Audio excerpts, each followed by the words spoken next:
तो भी एपिसोड के शुरू हम लोग यूरी को देखते हैं जिसने कुछ क्रिमिनल्स को पकड़ा हुआ है जो कि इस पर चिल्ला रहे हैं। तब इसका एक सीनियर आकर इससे पूछता है डिनर के लिए, तो ये बताता है कि नहीं, आज मैं नहीं जा सकता, मुझे आज किसी के साथ डेट पर जाना है। और बाद में डेट पर भला किसके साथ जाता है, भैंस की अपनी बहन के साथ। बड़ा आरामी बंदा। फिर हम देखते हैं कि अपनी बहन को देखता है, उसे कहता है कि तुम कितनी खूबसूरत लग रही हो। तो फिर अभी अपनी बहन को कुछ पता बताता है जिसके बाद वो कहती है कि तुम अब बड़े हो गए हो यूरी, रिस्पॉन्सिबल हो रही हो। तो इसके बाद वो अपनी बहन को एक शॉपिंग मॉल में लेकर जाता है। और कहती है कि कितनी ज़्यादा महंगी चीज़ें हैं यहाँ पर। तो यूरी बताता है कि यहाँ पर जो अमीर लोग होते हैं वही शॉपिंग करते हैं। फिर इसके बाद वो अपनी बहन को कहता है कि तुम कुछ खरीदना चाहती हो। तो वो क्या खरीदने लग जाती है, बेडशीट। कहती है कि अन्य की पुरानी बेडशीट ख़राब हो गई है तो मैं ये खरीद रही हूँ। तो यूरी कहता है कि मैं तुम्हारे लिए पूछ रहा हूँ और तुम अपने लिए कुछ खरीदना चाहती हो। तो वो कहती है कि नहीं, मैं सोच रही हूँ कि लोहड़ी का टूथ ब्रश भी टूट गया है। तो यूरी कहता है कि नहीं, हम शॉपिंग मॉल से बाहर जा रहे हैं, चलो डिनर करते हैं जाकर। कितनी नफरत करता है लेट से। इसके बाद ये शॉपिंग मॉल पर जाकर बातें करते हैं थोड़ी सी, फिर डिनर करते हैं। और ये डिनर करते हुए भी चिल्ला रहा होता है। तो पीछे से वेटर होता है जो इसे चुप करने के लिए कहता है, लेकिन ये चुप नहीं करता है। और ये अपनी बहन से कह रहा होता है कि कहीं वो फोड़ जाए, तुम्हें तंग तो नहीं करता, तुम पर जुल्म तो नहीं करता। नहीं, कहती है कि नहीं, वो तो मेरा बहुत ज़्यादा ख्याल रखते हैं, मुझे बहुत ज़्यादा खुशी मिलती है जब मैं अन्य और लोड के साथ होती हैं। तो वो फिर से जेलस होता है, चलाना शुरू कर देता है। तो वो जो होते हैं रेस्टोरेंट वाले, उन्हें रेस्टोरेंट से ही बाहर निकाल देते हैं। तो भी ये बाहर चल रहे होते हैं जहाँ पर यूरी से पूछता है कि योर हम फिर से नेल्स पर चलें, ये शायद से वही शहर है जहाँ पर ही पहले रहते होंगे। तो ये और कहती है कि मुझे अच्छा लगता था, हम वहाँ पर पहाड़ों में रहते थे, लेकिन अब मैं इस शहर में रहना चाहती हूँ, ये मुझे बहुत अच्छा लगने लग गया और वैसे ही मुझे यहाँ पर कोई काम करना है। यूरी कहता है कि मुझे भी काम करना है कोई। तो अभी घर जाने वाले होते हैं, तभी यूरी इसे एक तोहफा देता है और कहता है कि ये मैंने डिपार्टमेंट स्टोर में छुपके से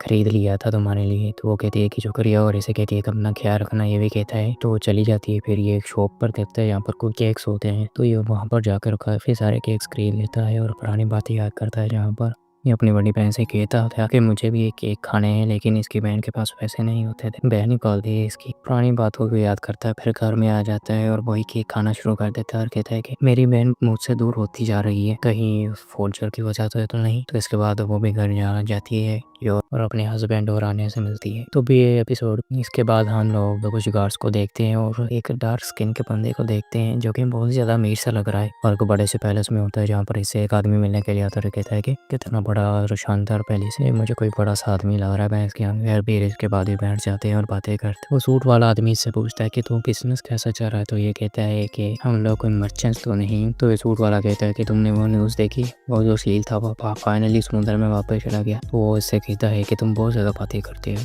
तो इसके बाद वो सूट वाला आदमी इसे कुछ दिखाता है डायरी सी और कहता है कि प्राइम मिनिस्टर की तरफ से आए। और वो इन डायरीज को खोलकर देखता है और कहता है कि स्ट्रगल वाला काम मैं नहीं करता। वो सूट वाला आदमी इसे कुछ इलीगल काम करने के लिए कह रहा है कि साउथ और वेस्ट में जो ज़मीन है उसके बारे में। तो हमारा जो होता है ये बंदा ये कहता है कि नहीं, मैं ऐसे कामों में नहीं बढ़ना चाहता और इसे निकाल देता है। फिर इसके बाद ये गाड़ी में बैठता है और कहता है कि ये बंदा मरी हुई एम्पायर के लिए बहुत ज़्यादा लॉयल है, चलो मुझे यहाँ से लेकर चलो, नहीं हो भाई, यहाँ पर वो नहीं रहना चाहता। तो भी इसके बाद हम लोग ये और फोर्जो को देखते हैं जो फूलों को देख रही होती। तो उसके साथ एक आदमी होता है जो इसे बताता है कि ये फूल जब तुम्हें नींद नहीं आती इसे खाओगे तो नींद भी आ जाएगी तुम्हें। तो ये सोचने लग जाती है मलिंडा के बारे में कि वो बता रही थी कि उसे नींद नहीं आती। तभी इसके हाथ में एक लेडी बग बैठ जाती है, उसकी तरफ देखती है। तभी उसकी तरफ एक नाइफ आता है, लेकिन योर उसे हाथ से पकड़ लेती है और वहाँ पर एक लेडी आती है जो कहती है कि तुम्हें इस सेक्ट को मार देना चाहिए था। तो योर उसे कहती है कि हेलो, और उस लेडी का नाम है हेमलॉक। और यहाँ पर एक और बच्चा सा आता है, छोटा सा लड़का, और कहता है कि मैं भी रिपोर्ट देने के लिए आया हूँ यहाँ पर। तो योर उसे कहती है कि हेलो जिम्पे नाम है इसका,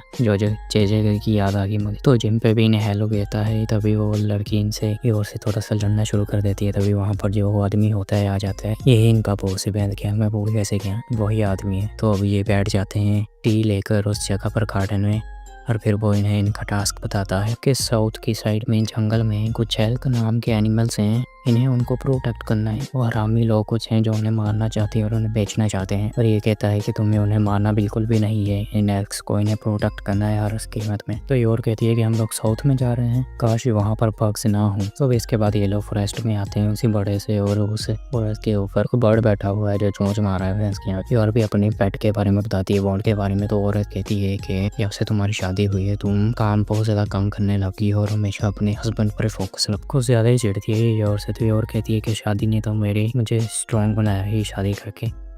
तो उसके साथ जो आदमी होता है वो बताता है कि मेरी भी एक वाइफ है, हम लोग तो बस नॉर्मली हस्बैंड और वाइफ की तरह वाइफ की तरह रहते हैं, मेरी वाइफ बहुत ज़्यादा कंट्रोलिंग है। तो ये और उससे पूछते हैं कि क्या तुम लोग किस करते जब तुम घर वापस जाती हैं? तो बताता है कि जब हम यंग थे तब ऐसा करते थे। तो पीछे से वो औरत कहती है कि बस बहुत वो ऐसी बातों का। तो उसके ऊपर से वो बर्ड भी उड़कर चला जाता है। फिर इसके बाद उस जगह पर पहुंच जाते हैं एल्क वाली। यहाँ पर ही और कोई बड़ा सा फ्लावर भी दिखता है जिस पर वो लेडी कहती है कि अब हम यहाँ पर काम कर रहे हैं और तो किसी को भी तो मार सकते हैं ना। तो वही और से कहती है कि उन्हें गेम खेलने, जो भी ज़्यादा लोगों को मारेगा वो जीत जाएगा। तो और कहती है कि मैं ऐसी गेम नहीं खेलती। तो अभी लोग ऐसे ही कुछ रिसर्च करते हैं तो इन्हें एक मिलता है और नो सेल्क। तभी इन्हें कुछ वहाँ पर इंसानों के फुटप्रिंट भी नजर आते हैं और ये सामने देखते हैं तो वहाँ पर एक एल्क खड़ा होता है।